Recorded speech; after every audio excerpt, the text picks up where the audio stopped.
मित्रांनो, गर्भवती महिलांसाठी केंद्र शासनाच्या माध्यमातून राबवली जाणारी एक महत्त्वाची अशी योजना म्हणजे प्रधानमंत्री मातृवंदना योजना। आणि याच योजनेच्या अंतर्गत थकीत असलेलं अनुदान मानधन हे महिला लाभार्थ्यांच्या खात्यामध्ये क्रेडिट केलं जाणार आहे। आणि याच्या संदर्भातील एक महत्त्वाचा असा GR 25 मार्च 2025 रोजी निर्गमित करण्यात आलेला आहे। मित्रांनो, केंद्र शासनाच्या माध्यमातून 2017 पासून देशभरामध्ये प्रधानमंत्री मातृवंदना योजना ही योजना सुरू करण्यात आलेली आहे।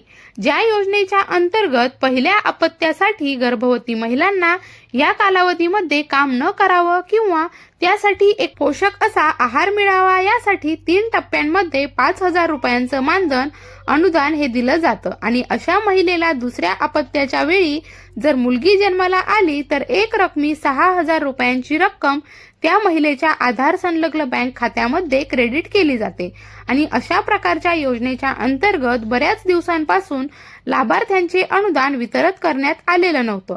आणि अशा पात्र असलेल्या लाभार्थी महिलांचं अनुदान वितरण करण्यासाठी राज्य शासनाच्या माध्यमातून मंजुरी ही देण्यात आलेली आहे।